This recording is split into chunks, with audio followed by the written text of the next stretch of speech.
Hello and welcome to my first video for the Flesh and Blood trading card game. Um, with the upcoming national season, I believe the Tales of Aria draft format's going to be really important. As all of the national championships, I mean, you're going to have to draft it at least twice if you want to make it to top 8. So I've decided I'm just going to do like a pack one, pick one discussion on this pack of cards I got, so why don't we just dive in?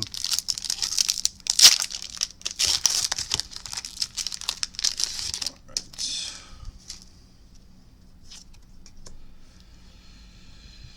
Well, Red Ball Lightning's off to a pretty good start. I think I'm just going to lay out the cards and then we can talk about them individually.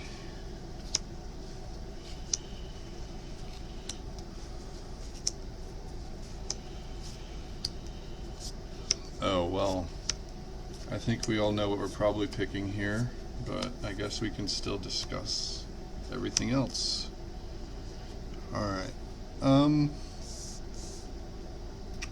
Yeah, Red Ball Lightning, pretty good. I think the aggressive archetype for Lexi or Briar is going to both be good. Red Ball Lightning is definitely a card I would not be disappointed to pick first to start a draft. I think it's just going to create a lot of value.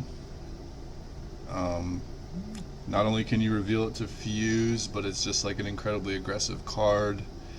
It does block 0, but in my opinion it's probably one of the top commons for the archetypes it goes into.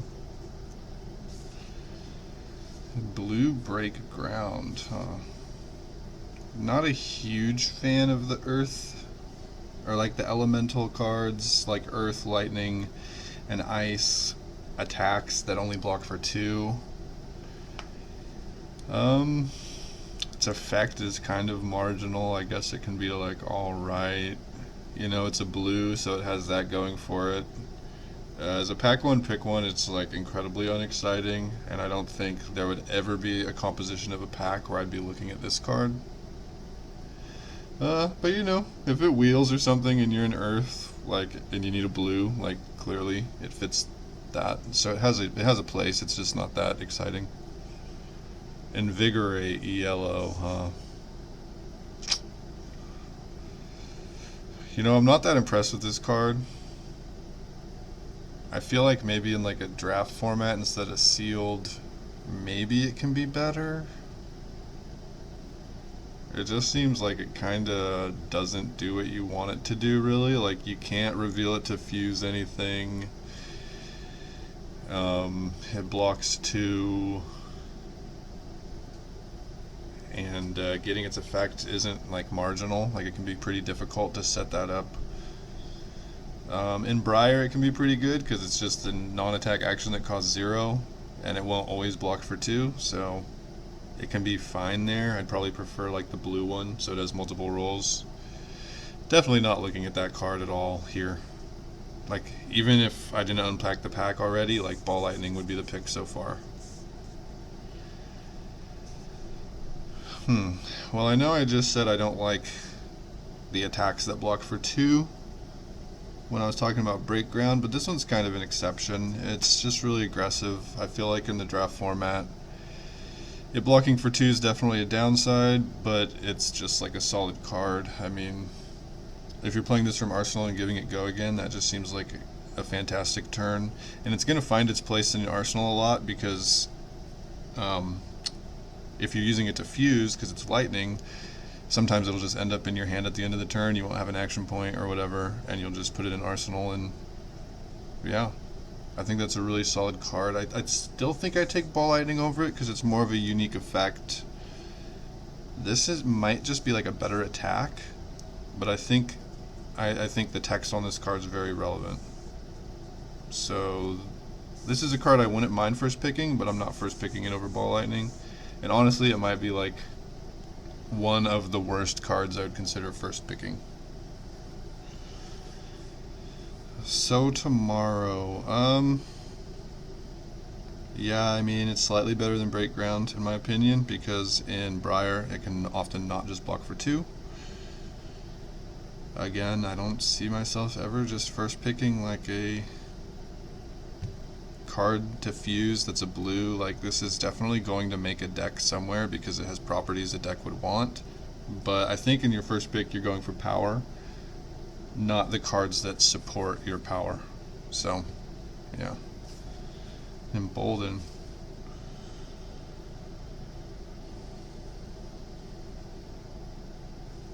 Honestly, I don't know. I think this card's pretty good.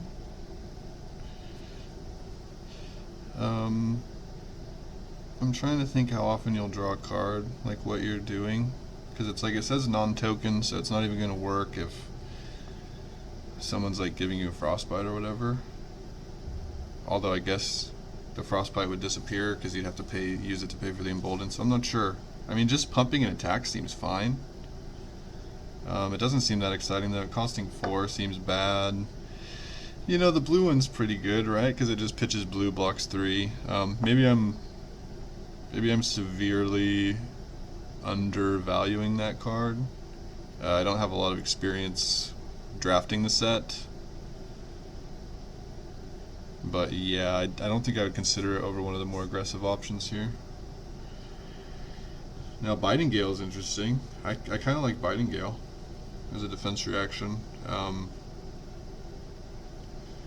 You know, the blue one's actually not as exciting as like the red one, but I think it's still fine. You're not first picking it though, I don't think.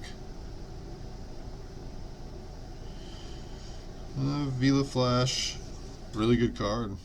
Honestly, like I think you want the Ball Lightning more, but the deck that wants Ball Lightning definitely wants this. Maybe I just like the aggressive Lightning deck, but it's looking to me like those are like the best cards so far.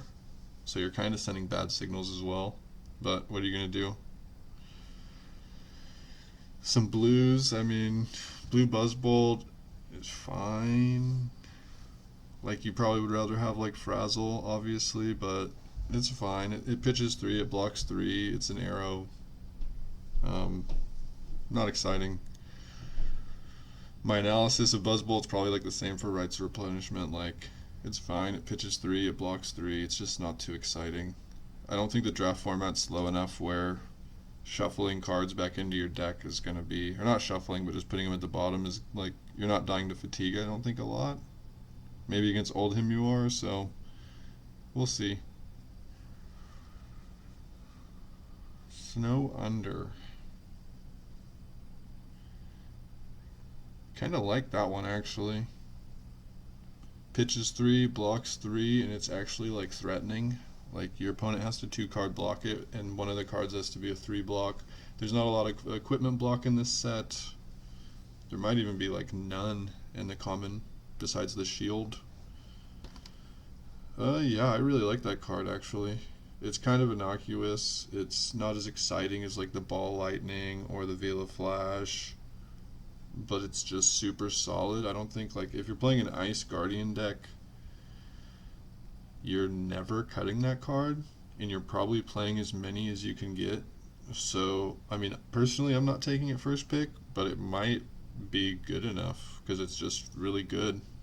It just does it does everything you'd want a card to do.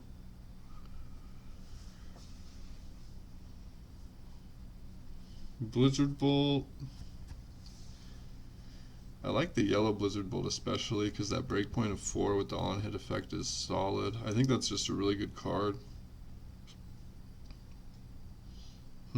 If you were the type of person who might want to, you know, if this wasn't here, and you were the type of person that wanted to force that ranger, that tax ranger, that just like tries to give you frostbites and get damage in through dominating arrows, I think this would be like not terrible for you to pick, because I'm trying to look at this pack like, is there anything else you'd rather take for that archetype? Probably not. Like, you probably take this, hope you wheel this, and there's nothing else really in the pack for you. I mean, obviously this, but yeah. I think that's actually really good. I wouldn't pack one, pick one it, but I could definitely see someone who wanted to play that archetype and was just going to force it no matter what, taking that card and not being upset about it.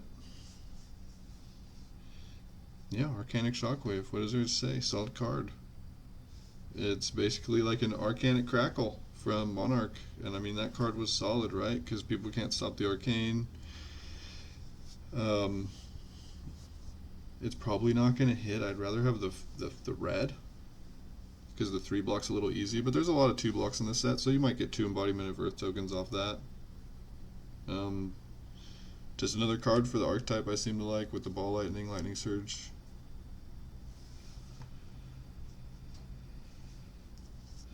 A red mulch, just like a big dumb attack. I think it's fine. I don't think it's a pick one, pack one. I don't really know what to say about it. Like, I'm trying to compare it to the Entwine Earth. That costs 2 instead of 4. Would deal 8 if it's fused, but only blocks 2. And I don't know how much value I'm supposed to give this. Put a card from Arsenal on the bottom of the deck. Maybe that's really good sometimes. Yeah, I don't think it's great, but it's, you know, you'll play it. So it's not a pack one, pick one. It's not in the discussion here. But then we have Deep Blue, which is probably the best common in the set, and you're just going to pack one, pick one almost every time, regardless of what's here. Unless, you know, there's like an expensive card and you just want the 30 bucks or whatever. But in a competitive environment like Nationals, like you're first picking Deep Blue and you're ecstatic that you opened it. I mean, it's insane. It lets you set up your deck with like a really good red card, and it turns it into a blue. It's just super threatening. It's like when you draw your really good hands, but it's missing some resources. Like this just fixes everything. It's so good. When I say it's the best common in the set, it might be the best common or the rare in the set. It might even be better than all the Majestics too. I'm not sure. That's probably being a bit hyperbolic, but it makes every deck way better, so you're taking it. Unfortunately, you know, like this card being in the pack makes this video not that exciting because it's like, well, yeah, you take Deep Blue.